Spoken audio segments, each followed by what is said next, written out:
Oh teman-teman Kasima, jumpa lagi bersama Pak Teddy untuk hari ini kita belajar subtema yang kedua, di mana subtema yang pertama minggu yang lalu kita pernah belajar juga masih terkait dengan interaksi sosial. Ya, hari ini kita berkaitan interaksi sosial dalam pembangunan sosial budaya. Nah, di sini kita bisa lihat pembangunan sosial budaya adalah suatu proses pembangunan sosial budaya yang bertujuan untuk meningkatkan taraf hidup masyarakat.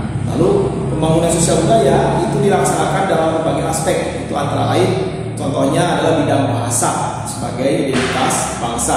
Yang kedua ada istiadat dan tradisi. Yang ketiga itu hubungan manusia dengan alam, bagaimana manusia mengolah alam supaya alam juga bisa bersahabat dengan manusia. Itu yang pertama. Nah, pembangunan dalam aspek bahasa sebagai identitas bangsa, kita banyak beraneka ragam bahasa. Ya, sebelum bahasa Indonesia muncul, itu ada bahasa-bahasa daerah di Indonesia. Ya, contohnya misalnya bahasa Jawa, bahasa Batak, bahasa Sunda, banyak sekali bahasa. Nah, ketika Indonesia bersatu menjadi sebuah negara, maka berpikir bahwa identitas bangsa itu apa? Salah satunya itu adalah bahasa. Ya, bahasa Indonesia. Bahasa Indonesia dalam proses sejarahnya itu mengalami berbagai macam perubahan, salah satunya itu ejaan yang disempurnakan. Sampai hari ini banyak sekali serapan-serapan dari bahasa asing yang masuk menjadi bahasa Indonesia. Nah, bahasa Indonesia itu diajarkan di sekolah supaya bagaimana ketika kita mempelajari bahasa Indonesia itu menjadi nomor satu. Nah, mungkin teman-teman kita berbagai budaya ataupun mungkin ada teman-teman kita pindahan dari sekolah mana masuk ke sekolah mana sehingga tidak asing bahwa bahasa Indonesia dimanapun di Indonesia itu bisa diajarkan, sehingga mempermudah kalau misalnya ada orang yang datang manapun atau kita pergi kemanapun kita menggunakan bahasa Indonesia selama itu di daerah Indonesia, maka kita mudah berkomunikasi dengan siapapun. Yang kedua, bahasa Indonesia digunakan di sekolah, lembaga pemerintahan contohnya ya, banyak sekali lembaga pemerintahan dari mulai kantor-kantor pemerintahan, lembaga-lembaga ataupun perusahaan milik negara, juga perusahaan milik pemerintah, itu salah satunya. Lalu tempat-tempat umum sebagai komunikasi utama. Nah, kita kalau misalnya belanja, atau mungkin kita berkomunikasi di tempat mungkin seperti di tempat pariwisata dan segala macam. Lalu bahasa Indonesia dikembangkan oleh pemerintah, bahasa Indonesia ini menjadi sebuah bahasa, mungkin sekarang bukan saja bahasa nasional, tapi bagaimana bahasa Indonesia supaya dikenal juga oleh negara lain. Bahkan beberapa negara mengakui bahwa katanya belajar bahasa Indonesia itu mudah. Ya, terbukti bahwa banyak sekali orang-orang asing yang di Indonesia dengan mudahnya mempelajari bahasa Indonesia. Lalu berikutnya bahasa daerah. Bahasa daerah itu sebagai kekayaan bangsa. Banyak sekali bahasa daerah yang sering kita jumpai. Nah, ini harus dilestarikan. Ya, selain kita melaksanakan ataupun kita mungkin belajar bahasa Indonesia, kita juga belajar bahasa daerah. Mungkin suatu saat kita nanti pergi ataupun mungkin nanti kita kuliah ataupun mungkin nanti belajar atau kerja di manapun kita bisa. Kita pergi misalnya ke daerah wisata di Jawa, minimal kita tahu bahasa Jawa. Lalu kita mungkin pergi ke daerah yang lain, ada bahasa-bahasa daerah lain yang mungkin setidaknya kita mengenal, juga kita memuji bagaimana bahasa itu dikembangkan oleh masing-masing daerah. Itu ya. Berikutnya, pembangunan dalam aspek adat istiadat dan tradisi. Bagaimana kita punya adat istiadat dan tradisi dari mungkin leluhur kita, ya nenek moyang kita, yang ini mungkin ada yang dipertahankan, ada juga yang sudah tergores ataupun mungkin sudah terkikis sedikit demi sedikit karena harus globalisasi. Ya. Pembangunan dalam aspek adat istiadat dan tradisi antara lain sebagai berikut. Ya. Yang pertama, ini melestarikan adat istiadat di suatu daerah. Ya, mungkin ada mungkin kalau di kita banyak sekali mungkin adat istiadat dari suatu daerah yang mungkin masih dipertahankan. Contohnya mungkin dalam adat pernikahan ataupun kalau di Bali misalnya ada yang disebut dengan ngaben. Ngaben itu adalah pembakaran mayat di Bali. Nah, itu suatu tradisi. Lalu banyak sekali tradisi-tradisi yang lain itu memperingati suatu hari besar. Itu juga merupakan suatu tradisi dari masing-masing daerah. Lalu melaksanakan norma-norma yang terdapat dalam suatu adat istiadat. Norma itu apa nilai? Nilainya apa dalam adat istiadat? Misalnya nilainya bisa bersyukur, lalu juga bisa karena ada kerjasama, mungkin karena ada proses di sana ketika ada dari lingkungan masyarakat itu selama kurang lebih misalnya 1 bulan, 1 tahun. Dalam 1 tahun itu ada ucapan syukur karena mungkin hasil panen, karena mungkin dari bulan ke bulan, ya dari tahun ke tahun mereka melaksanakan adat istiadat itu. Itu yang berikutnya. Yang berikutnya adalah pembangunan dalam aspek interaksi dengan alam. Ya, bagaimana alam ini memberikan begitu banyak kekayaan untuk manusia supaya bisa mengolah. Manusia bisa memanfaatkan, tapi kita juga harus berpikir bagaimana bisa merawatnya.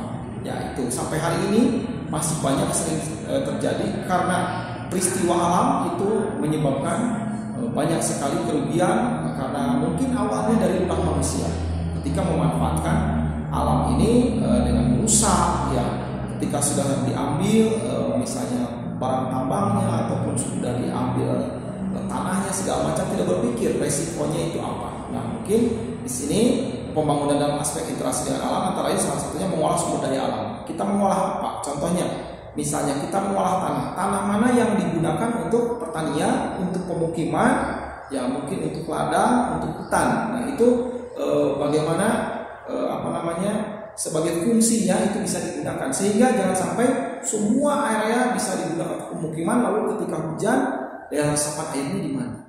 Akhirnya terjadilah banjir. Berikutnya membangun sarana dan prasarana untuk masyarakat yang tetap memperhatikan dampak lingkungan agar lingkungan tidak rusak. Kalau misalnya kita ada pembangunan rumah-rumah di mana, pembangunan bangunan ataupun tempat fasilitas umum, kita harus berpikir kira-kira merusak atau tidak. Itu sering terjadi di berita, kita mendengar banyak kerusakan lingkungan karena manusia setelah memanfaatkan lupa apa yang dikembalikan kepada alam. Itu ya. Yang berikutnya adalah upaya pembangunan sosial budaya oleh masyarakat. Berikut ini contoh kegiatan yang dapat dilakukan masyarakat untuk pembangunan sosial budaya. Yang pertama, membangun taman bacaan. Ya, yang kedua, mengikuti kegiatan siskamling. Yang mungkin kalau di rumah kalian di perumahan-perumahan sudah ada pasar pam, kegiatan siskamling ini kita mungkin bisa iuran karena mungkin pekerjaan orang tua kita. Jadi kita biasanya iuran, lalu ada orang-orang yang ditunjuk untuk mengadakan siskamling dari pusat pam. Ya, biasanya ada pergantian gitu ya.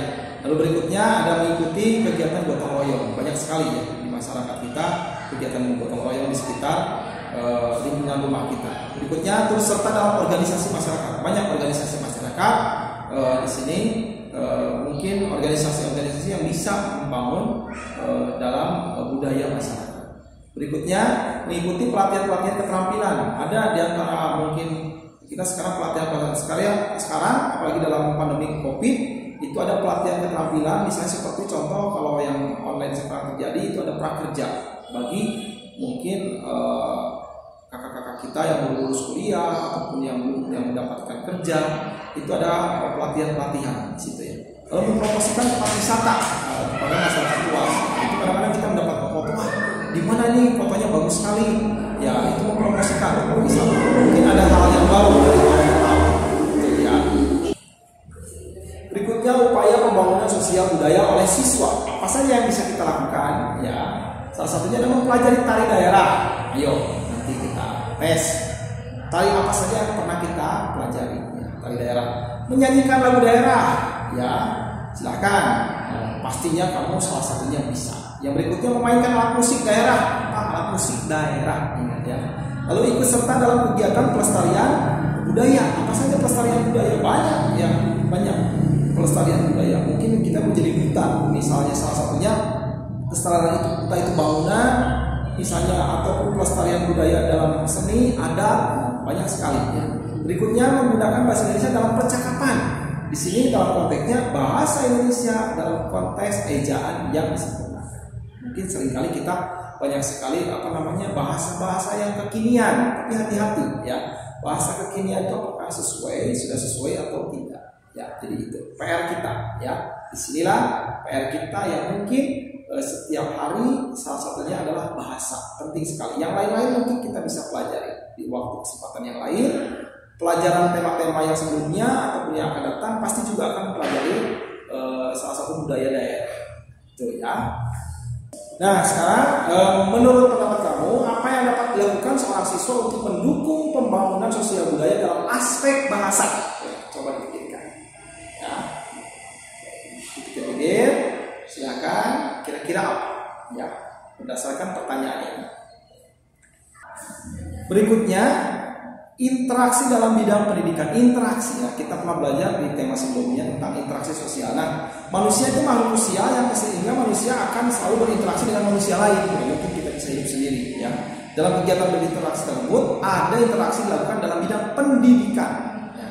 Ada 3 macam jalur pendidikan yang kita tempuh. Ya, yang kita sekarang tempuh ada yang disebutkan pendidikan formal. Formal itu bentuknya seperti sekolah.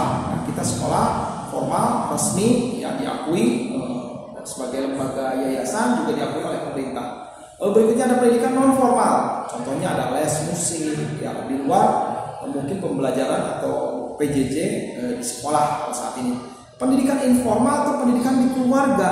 Ya, mungkin apa sih Pak kurikulumnya? Apa sih? Tidak ada. Tetapi di sini pendidikan dalam keluarga itu salah satunya mungkin tentang kamu dari mulai pendidikan begitu lahir, ya, belajar jalan, belajar berbicara tentang norma, sopan santun, berbicara, lalu perilaku itu diajarkan di rumah. Itu pendidikan informal. Mungkin setiap keluarga berbeda-beda. Ya, bagaimana cara kita menerimanya? PR buat kita, ya, pendidikan informal di rumah kita. Sejauh mana orang tua sudah memberikan kepada kita menerimanya seperti apa?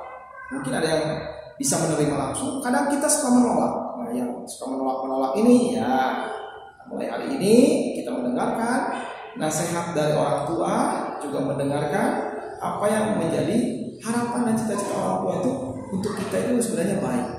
Jadi kita terima kasih punya orang tua yang baik, sudah diingatkan, sudah diperhatikan. Kita jangan menolak dengan marah-marah pada orang tua. Tidak bisa diatur, contohnya, ya. Ya, oke. Pastilah kelas 5 bisa. Nah, teman-teman, ada 4 macam interaksi dalam bidang pendidikan. Ya, yang pertama itu interaksi siswa dengan siswa. Apakah kita sekarang sedang pandemi corona ada interaksi? Ada. Siswa mungkin kalian bertanya kepada teman lain, melalui WA, chatting, ya. Lalu interaksi siswa dengan guru, karena sekarang pandemi corona, jadi mungkin interaksinya ya, via WhatsApp, pemberian tugas, lalu juga di antara personal satu-satu ataupun dalam grup.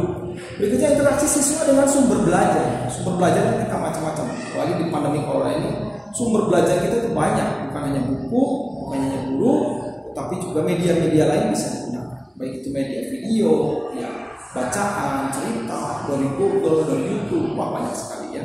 Lalu interaksi siswa dengan lingkungan. Lingkungan kita itu siapa sekarang, ya?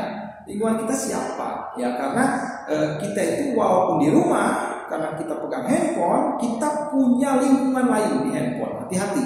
Handphone yang kecil itu ternyata lingkungannya sangat luas.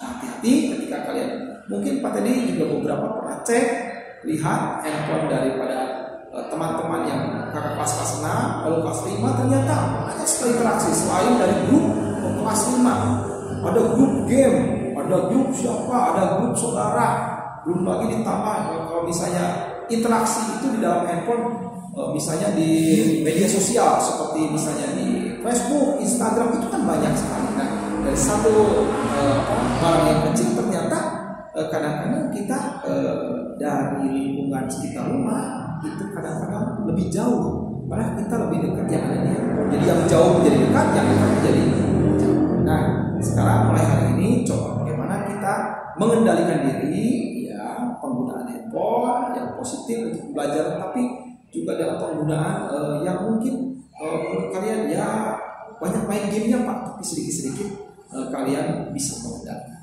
Itu, ya.